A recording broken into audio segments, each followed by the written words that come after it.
పెద్దలు గౌరవనీయులు జాతీయ తెలుగుదేశం పార్టీ అధ్యక్షులు నారా చంద్రబాబు నాయుడు గారికి, చిత్తూరు పార్లమెంట్ నియోజకవర్గ తెలుగుదేశం పార్టీ ఉమ్మడి అభ్యర్థి ప్రసాదరావు గారికి, ఈరోజు ఈ కార్యక్రమానికి విచ్చేసిన పలమనేరు నియోజకవర్గ ఓటర్ మహాశయులందరికీ కూడా చేతులెత్తి నా నమస్కారాలు తెలియజేసుకుంటున్నా.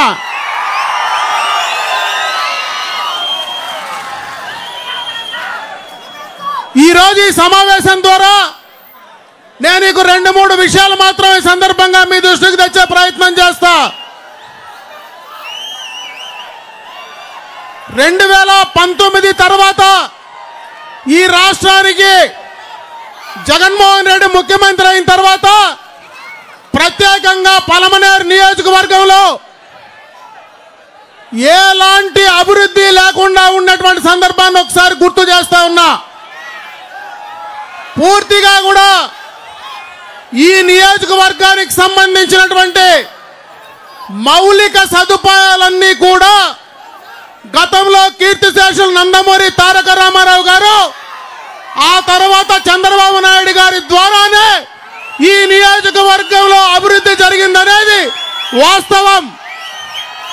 ముఖ్యంగా ఈ నియోజకవర్గంలో అన్ని వర్గాలు ఈరోజు ఎంతో మంది రైతాంగం ఉన్నారు.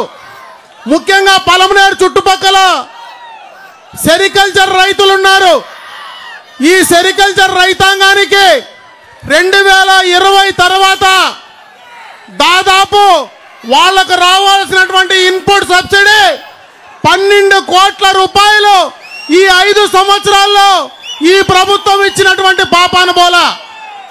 ఈరోజు నేను పత్రికల్లో చూసా, ఒక చెత్త పేపర్ సాక్షిలో వాడు రాసింది ఈ యొక్క రైతుల్ని గతంలో పట్టించుకోలేదని.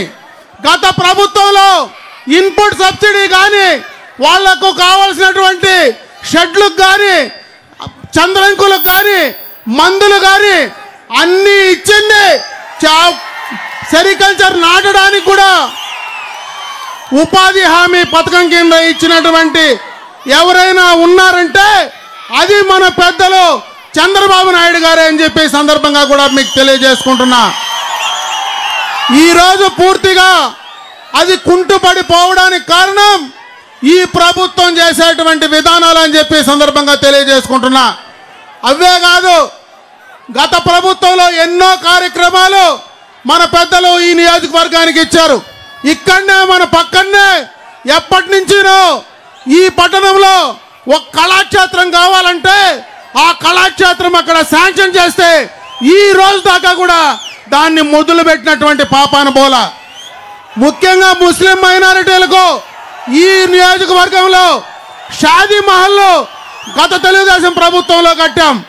ఈ రోజు కట్టినటువంటి షాదీ మహల్ ఈ రోజు దాకా కూడా మొండి గోడల్లాగానే మనకు దర్శనమిస్తా ఉందో లేదో ఒకసారి మీరు చూస్తే అర్థమవుతుంది. అదే కాదు, వీకోట్లో షాదీ మహల్ ఇచ్చాం. ముఖ్యంగా మహిళలకు, ముస్లింల అమ్మాయిలు చదువుకోవడానికి ఒక రెసిడెన్షియల్ జూనియర్ కళాశాల చంద్రబాబు నాయుడు గారు శాంక్షన్ చేస్తే దాన్ని కూడా చేసేటువంటి పరిస్థితి ఈ ప్రభుత్వానికి లేదు. గత ప్రభుత్వంలోనే త్రాగునీటికి సంబంధించి, సాగునీటికి సంబంధించి కైగల్ ప్రాజెక్టును శాంక్షన్ చేస్తే దాన్ని పట్టించుకున్న పాపాన లేదు.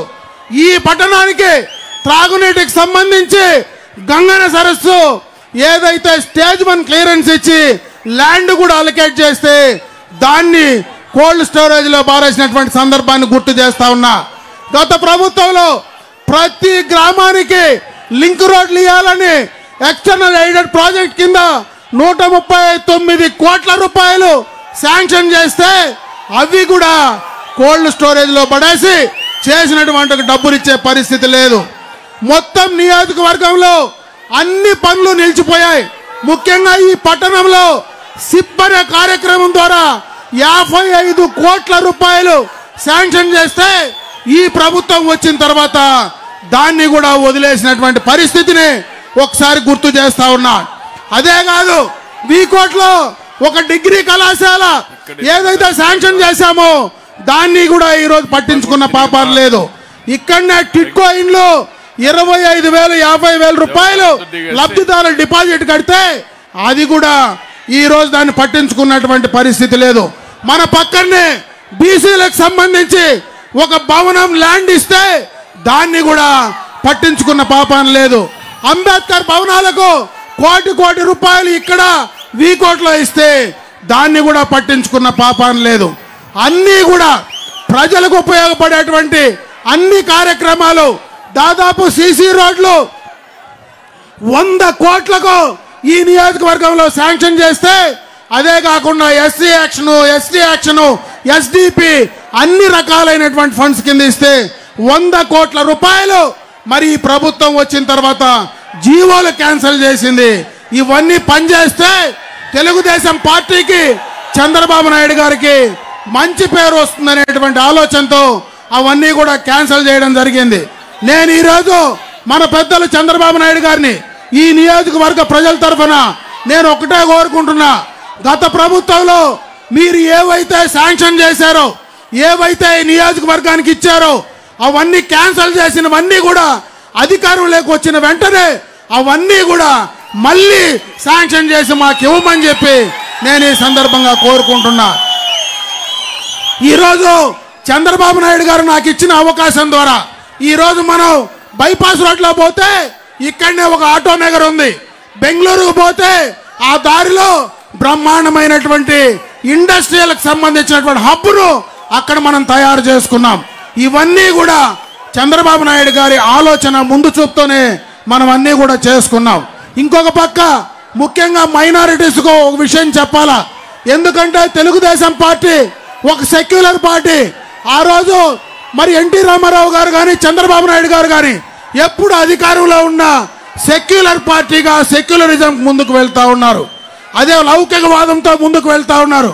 ఈరోజు ఎవ్వరూ కూడా ఈ నియోజకవర్గంలో మీ అందరినీ కూడా కాపాడుకోవడానికి గతంలో ప్రభుత్వంలో మేము మైనారిటీస్కి ఎన్నో కార్యక్రమాలు చేశాం.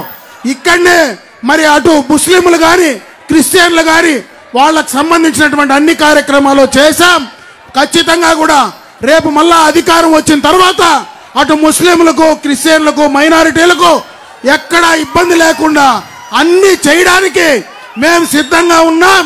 మీరు అమర్నాథ్ రెడ్డి గారు నాకు ఓటేయండి, ఖచ్చితంగా నేను మీకు వెంటుండి మిమ్మల్ని కాపాడుకునేటువంటి పరిస్థితి నేను చేస్తానని చెప్పి ఈ సందర్భంగా మీ అందరి దృష్టికి తీసుకొస్తూ ఎక్కువ సమయం మళ్ళా మాట్లాడతాను. ఈరోజు ఈ కార్యక్రమాన్ని ఉద్దేశించి పెద్దలు జాతీయ తెలుగుదేశం పార్టీ అధ్యక్షులు చంద్రబాబు నాయుడు గారిని మిమ్మల్ని ఉద్దేశించి ప్రసంగించవలసిందిగా వాళ్ళని మనస్ఫూర్తిగా కోరుకుంటూ సెలవు తీసుకుంటున్నా. జై హింద్, జై తెలుగుదేశం, జై జనసేన, జై బీజేపీ.